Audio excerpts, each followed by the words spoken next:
17. Vitarkavakaranandasmaterupanugamat samprajnata.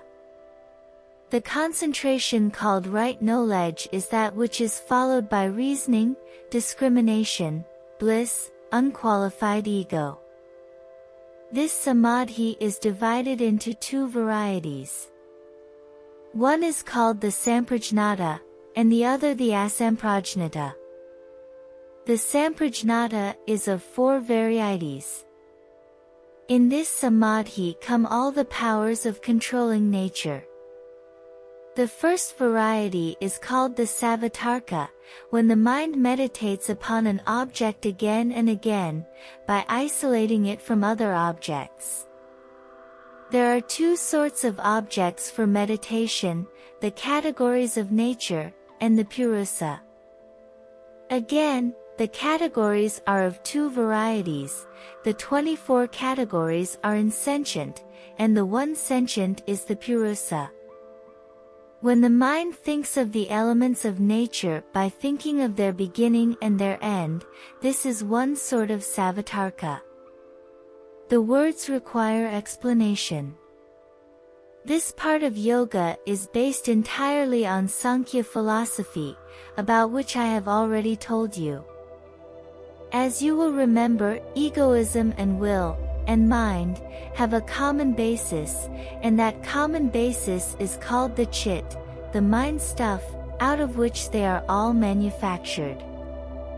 This mind stuff takes in the forces of nature, and projects them as thought. There must be something, again, where both force and matter are one.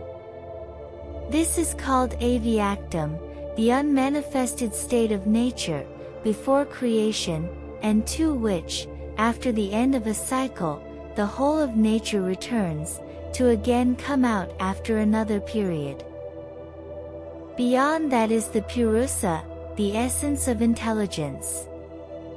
There is no liberation in getting powers. It is a worldly search after enjoyment in this life. All search for enjoyment is vain. This is the old lesson which man finds it so hard to learn. When he does learn it, he gets out of the universe and becomes free. The possession of what are called occult powers is only intensifying the world, and in the end intensifying suffering.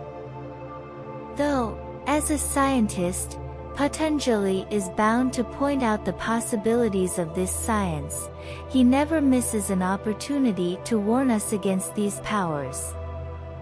Knowledge is power, and as soon as we begin to know a thing we get power over it. So also, when the mind begins to meditate on the different elements it gains power over them. That sort of meditation where the external gross elements are the objects is called savatarka.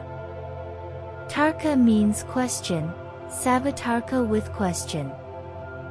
Questioning the elements, as it were, that they may give up their truths and their powers to the man who meditates upon them. Again, in the very same meditation, when one struggles to take the elements out of time and space, and think of them as they are, it is called nirvitarka, without question.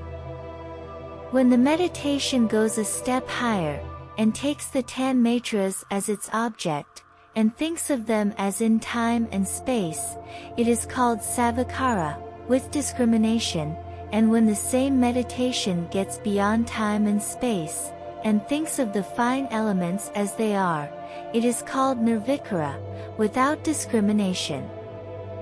The next step is when the elements are given up either as gross or as fine, and the object of meditation is the interior organ, the thinking organ, and when the thinking organ is thought of as bereft of the qualities of activity, and of dullness, it is then called sanandam, the blissful samadhi.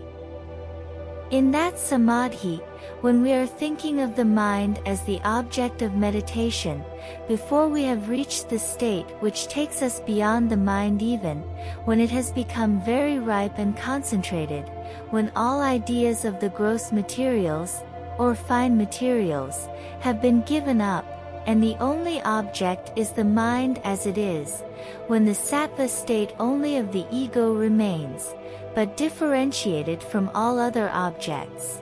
This is called asmita samadhi, and the man who has attained to this has attained to what is called in the Vedas, bereft of body. He can think of himself as without his gross body, but he will have to think of himself as with a fine body. Those that in this state get merged in nature without attaining the goal are called prakritileyas, but those who do not even stop at any enjoyments, reach the goal, which is freedom.